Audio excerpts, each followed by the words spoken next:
Ya, selamat pagi pemirsa. Anda menyaksikan Breaking News bersama dengan saya Camar Hendra melaporkan langsung dari Gedung Mahkamah Konstitusi Jakarta Pusat. Dan saat ini saya sudah tepat di depan Jalan Medan Merdeka Barat, di mana hari ini akan ada agenda untuk mendengarkan pembuktian untuk termohon pihak Prabowo Gibran atau dari tim Paslon 02, di mana untuk sidang sengketa Pilpres 2024 ini sudah berjalan selama 6 hari, dan hari ini nantinya kita akan melihat akan ada 8 ahli dan juga 6 saksi yang akan dihadirkan. Berdasarkan pemantauan kami, untuk sejumlah persiapan sudah dilakukan mulai dari apel petugas penjagaan dan juga pengamanan, dan saya pastikan saat ini situasi masih berjalan dengan kondusif, tepatnya di Jalan Medan Merdeka Barat ini masih terpantau ramai lancar untuk situasi lalu lintas. Dan tadi kami juga memantau dari sejak pukul 6.30 waktu Indonesia Barat, di mana untuk situasi lalu lintas belum dilakukannya adanya rekayasa lalu lintas yang memang nantinya akan dilakukan secara situasional. Kemudian juga untuk tim kuasa hukum dari paslon nomor urut 1, 2, dan juga 3 juga sudah hadir. Di mana tadi kami melihat ada Hotman Paris dari tim hukum 02. Kemudian juga nantinya mereka akan melakukan dan juga membacakan sejumlah pembuktian dari selaku termohon untuk kasus sengketa Pilpres 2024. Adapun kalau kita melihat kepada beberapa waktu ataupun juga hari terakhir di mana PHPU ini sudah dilaksanakan oleh Mahkamah Konstitusi, ada sejumlah hal yang bisa digarisbawahi. Di antaranya adalah sejumlah keberatan dari pihak 01 dan juga 03 berkaitan dengan sejumlah kecurangan-kecurangan yang ada, dan kami juga melihat tadi sejumlah kuasa hukum dari tim 02 sudah datang, di antaranya adalah Hotman Paris Hutapea. Sementara untuk hal-hal yang berkaitan dengan adanya dugaan politisasi bansos, kemudian juga berkaitan dengan pencalonan Gibran Rakabuming Raka yang dinilai cacat hukum, nantinya akan dibacakan langsung oleh tim kuasa hukum, dan juga akan ada pembuktian-pembuktian yang akan dilakukan oleh pihak dari tim 02. Namun statement terakhir yang kami terima dari tim kuasa hukum 02 bahwasanya mereka sangat yakin akan bisa mematahkan sejumlah tuduhan terhadap tim 02 yang disangkakan oleh tim 01 dan juga 03. Namun kita akan melihat kepada sejumlah literatur yang ada, dikarenakan saat ini masih banyak sekali hal-hal yang dipermasalahkan, tidak hanya berkaitan dengan pencalonan Gibran Rakabuming Raka dan juga proses demokrasi untuk pencalonan yang dinilai cacat hukum, namun juga ada berkaitan dengan aplikasi untuk Sirekap ataupun juga rekapitulasi pemilu yang dinilai tidak relevan karena tidak adanya validasi dan juga testing yang memadai. Pemirsa, masih dari informasi seputar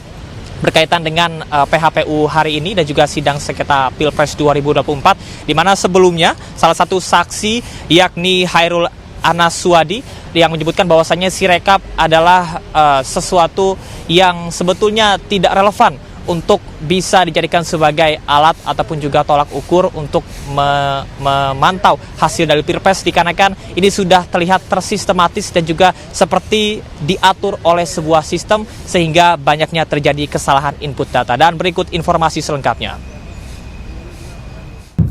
Ya, ini sudah terpola, artinya paling tidak dipilih TPS mana yang akan dinaikkan, kan begitu. Itu analisa dari saya sebagai orang IT. Ini kalau dilanjutkan ada sekitar 950 data, 950 kali upload. Jadi maaf, 975 kalau nggak salah, sebentar ya. Nah, 975 kali. Polanya sama semua terus dari atas ke bawah. Sampai suara terakhir ada di 128.071.868. Ini bisa dicek nanti, database adminnya KPU bisa ngecek. Jadi seperti ini datanya, yang mulia. Kemudian ditanya apakah ada kesalahan-kesalahan. Saya sudah siapkan juga. Kesalahan-kesalahan itu ada di sini. Ini checksum jejak perubahan. Jadi kalau ada kesalahan ada di jejak perubahan ini. Yang ada 441.000 kali itu. Salah satunya adalah salah satu jenisnya adalah perubahan-perubahan. Contoh perubahannya seperti ini, mudah-mudahan terlihat.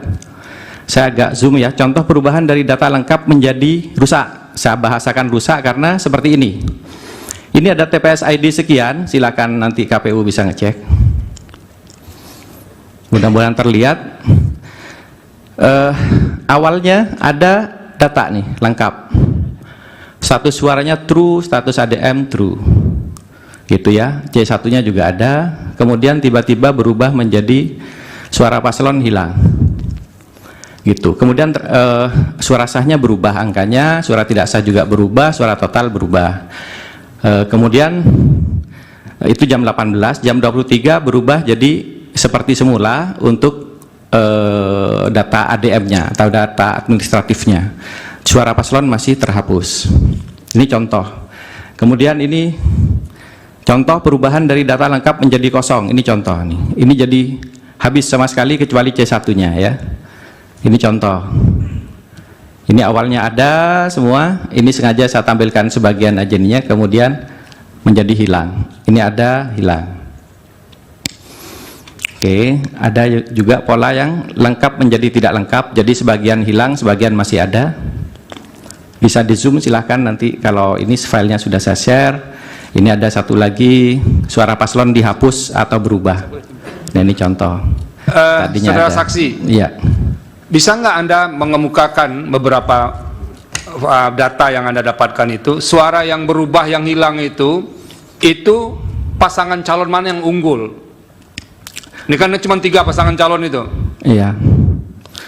Banyak sekali yang mulia, sama-sama ada. Baik yang unggul 01, 02, 03 sama-sama ada yang mulia. Bukan sama adanya yang besar suaranya begitu. Artinya menang di TPS kami itu. Kami tidak bisa menyimpulkan itu yang mulia karena datanya kotor sekali. Jadi boleh dibilang saya tidak percaya dengan data Sirekap saat ini. Iya kan, kalau kami hakim kan nggak boleh sampai ke kesimpulan seperti itu dulu. Iya. Makanya harus ditelusuri dulu. Makanya pertanyaan saya tadi kepada Anda itu, ada enggak yang bisa Anda buktikan? Misalnya ini, kalau misalnya yang unggul 03 itu kemudian suaranya berubah, atau yang unggul 01 suaranya berubah, atau 02 suaranya paling rendah dia berubah. Ada enggak yang kayak begitu? Semua yang ditanyakan yang mulia itu ada semua kasusnya. Cuman berapa banyaknya kan saya harus meneliti lebih jauh lagi, dan untuk membuktikan bahwa angka itu benar atau tidak kita perlu C hasil yang otentik, yang ada metadatanya. Kalau yang sekarang ada kan kita nggak percaya. Percuma saya membaca pakai OCR dengan teknologi yang kami kembangkan juga misalnya, tapi C hasilnya C hasil yang bermasalah. Saya bisa menunjukkan TPS aneh di sini, saya ada slide-nya juga. Ini mungkin yang mulia bisa lihat, ini bisa dibayangkan ya. Ini yang diupload itu seperti ini yang mulia. Di setiap pojoknya ini kalau agak ini yang mulia, ini ada rambut, ini ada pecahan kaca yang mulia. Itu apa maksudnya itu? Ya ini kemungkinan di scan, bukan di foto. Padahal sebelumnya ada foto yang seperti ini, yang sangat baik itu. Sebentar, KPU itu yang dimasukkan ke data itu yang di scan atau yang difoto? Terima kasih majelis. Jadi foto yang digunakan itu adalah foto di handphone masing-masing anggota KPPS. Jadi kualitas masing-masing handphone kan beda-beda. Oke. Jadi itu jawabannya. Silakan yang akan dilanjutkan. Yang mulia, kalau seperti ini pasti bukan dari handphone yang mulia. Kalau ini hasil scan ya? Ini bisa dilihat ini dan sama semuanya. Masa handphone seperti ini? Ada cam scanner macam-macam saya temukan. Ada yang warnanya hitam bukan biru tulisannya. Ini sudah saya contohkan nih, kalau yang mulia menanyakan yang tadi, saya sudah buat slide ini. Jadi yang penggelembungan ke 02 ada, yang 01, 03 dinolkan ada, bahkan C1 diganti dengan C1 atau C hasil dari TPS lain. C1 diedit ada yang mulia. Nah pertanyaan kita, ini sekali lagi pertanyaannya mungkin sulit dijawab ya. Kira-kira berapa sih jumlah yang dibegitukan? Dari hasil Anda saja. Sekali lagi saya tidak bisa menjawab kalau tidak diberikan C hasil yang otentik yang mulia. Kami berharap di sini karena ada Bawaslu, mudah-mudahan Bawaslu berani memberikan, karena KPU sepertinya tidak pernah mau memberikan itu.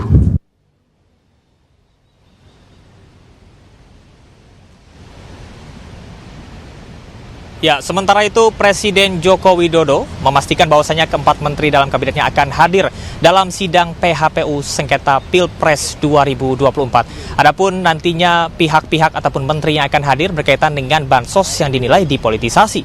Sementara menteri yang akan hadir terdapat 4 menteri, diantaranya adalah Menteri Keuangan Sri Mulyani, Menteri Sosial Tri Risma Harini, Menko PMK Muhadjir Effendi, dan juga Menko Perekonomian Airlangga Hartarto.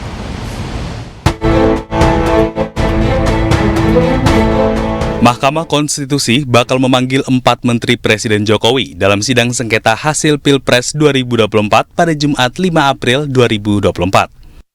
Keempat menteri tersebut adalah Menko Perekonomian Erlangga Hartarto, Menteri Keuangan Sri Mulyani, Menteri Sosial Tri Risma Harini, dan Menko PMK Muhadjir Effendi.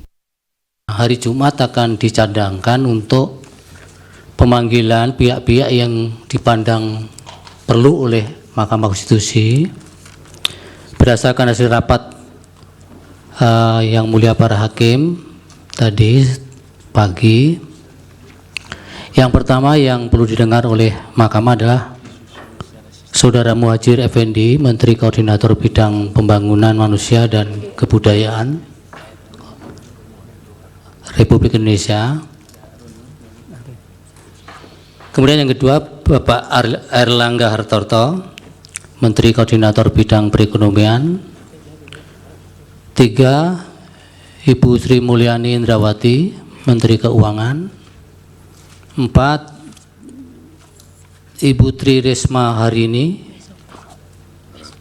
Menteri Sosial.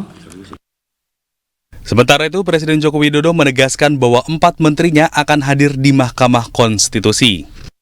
Semuanya akan hadir, karena diundang oleh MK, semuanya akan hadir. Hari Jumat akan hadir. Ada arahan nggak, Pak? Ada arahan nggak? Yang menerangkan apa yang sudah dilakukan masing-masing menteri. Kalau Bu Menteri Keuangan misalnya mengenai anggaran seperti apa, kalau PMK Mensos mengenai bantuan sosial dijelaskan seperti apa. Nanti akan dijelaskan semuanya lah, ditunggu aja hari Jumat. Terkait pemanggilan tersebut, Menteri Koordinator Perekonomian Erlangga Hartarto mengaku sudah menerima surat pemanggilan dari Mahkamah Konstitusi. Erlangga sudah memastikan bakal hadir dan memenuhi undangan tersebut. Sama halnya dengan Erlangga, Menteri Keuangan Sri Mulyani dipastikan akan hadir dalam sidang lanjutan perselisihan hasil Pilpres 2024. Menurut Sri Mulyani, surat pemanggilan oleh MK sudah diterimanya sejak Selasa. Dalam keterangan saat persidangan, Ketua MK menegaskan pemanggilan 4 menteri tidak berkaitan dengan keberpihakan MK terhadap permintaan para pemohon. Dalam hal ini, tim Anies Muhaimin dan Ganjar Mahfud. Tim Liputan iNews melaporkan. Pemirsa, tim kuasa hukum Prabowo Gibran Yusril Iza Mahendra menyebutkan bahwasannya aplikasi Sirekap bukanlah alat KPU untuk menentukan hasil akhir dari pemilu. Dan berikut pernyataan selengkapnya. Sirekap itu bukan alat yang dipakai untuk menjadi dasar bagi KPU dalam memutuskan perolehan suara akhir dalam Pilpres kali ini. Jadi KPU tetap menggunakan perhitungan manual secara berjenjang. Itulah yang menjadi dasar keputusan KPU dalam menentukan berapa perolehan suara masing-masing paslon dalam Pilpres tahun 2024 ini. Tapi oleh karena ini tuduhan dilontarkan dalam persidangan dan menarik perhatian dari masyarakat luas seolah-olah memang Sirekap ini adalah alat untuk melakukan kecurangan, penipuan, kejahatan dan lain-lain, maka hakim harus merespons itu dalam putusan akhir dari persidangan ini nantinya, apakah posita atau dalil yang dikemukakan oleh para pemohon itu beralasan hukum atau tidak. Dugaan saya dari keterangan hari ini Mahkamah akan menolak posita pemohon dan memberikan satu pendapat hukum bahwa apa yang dikemukakan itu kejahatan dan lain-lain itu tidak mempunyai alasan hukum dan akan berimplikasi kepada petitum yang diajukan untuk melakukan pemungutan suara ulang, diskualifikasi terhadap pasangan calon Pak Prabowo Subianto dan Pak Gibran, sekira akan ditolak oleh Mahkamah Konstitusi. Itu pendapat saya. Sementara itu, pengacara kontroversial Hotman Paris Hutapea yang tergabung dalam tim hukum Prabowo Gibran menyebutkan bahwasanya aplikasi Sirekap tidak perlu dipermasalahkan dan juga dibahas dalam sidang PHPU, dikarenakan pada akhirnya KPU masih tetap melakukan perhitungan secara manual. Bahkan Hotman menyebut bahwasanya tim hukum Amin, yakni Babang Wijoyanto, selalu ngeyel terkait dengan aplikasi Sirekap. Pertama-tama saya mengucapkan terima kasih hormat yang setinggi-tingginya kepada Yang Mulia Bapak Arief Hidayat. Karena setelah kita tadi 3,5 jam diskusi tentang IT, ternyata hanya satu pertanyaan dari Pak Arief Hidayat yang mengatakan, kalau memang akhirnya yang dipakai adalah manual dan perhitungan berjenjang, ngapain kita ribut-ribut lagi bicara Sirekap? Itu tadi pertanyaan dari Pak Arief Hidayat. Ya, yang dilihat adalah manual dan perhitungan berjenjang. Ngapain kita bahas-bahas lagi tentang Sirekap ini? Ya, sekali lagi saya hormat saya kepada Bapak Arief Hidayat karena Bapak sudah mengingatkan kami bahwa kami ini adalah sarjana hukum. Dari tadi kita kuliah komputer. Pak Hotma, Pertanyaannya apa Pak Hotman? Sebentar Pak Hotma. Tadi pada waktu mengirim tabik saya lihat cincinnya bagus-bagus itu. Pertanyaan saya, saudara saksi, kalau ternyata yang dipakai dalam SK pengumuman final perhitungan suara adalah manual dan perhitungan berjenjang, bukan hasil dari Sirekap, masih perlu nggak Bapak kuliah di sini? Masih perlu nggak kita bahas tentang Sirekap? Ya, masih perlu nggak Bapak? Masih perlu nggak saksi menjawab pertanyaan dari Pak Repli dan Bambang yang selalu ngeyel tentang Sirekap ini? Pak Hotman, tadi saya sudah tegaskan, ini didalilkan kami mahkamah berkepentingan mendapatkan penjelasan soal ini. Jadi, tapi bukan, jangan dianggap kehadiran orang itu tidak penting. Kami menganggap penting. Oke. Kalau jadi begitu, jangan persoalkan kehadirannya lagi. Oke. Pertanyaannya apa sekarang? Pertanyaannya, apakah saksi setuju karena yang diumumkan itu adalah perhitungan manual dan berjenjang, bukan hasil dari Sirekap, maka kelemahan dari Sirekap nggak perlu lagi dibicarakan. Terima kasih. Oke, berikut terkait. Saya lanjutkan. Ya udah. Jadi jangan mengabaikan ya, menganggap ini tidak ada pentingnya. Itu keliru juga. Kalau nggak usah datang saja ke sini.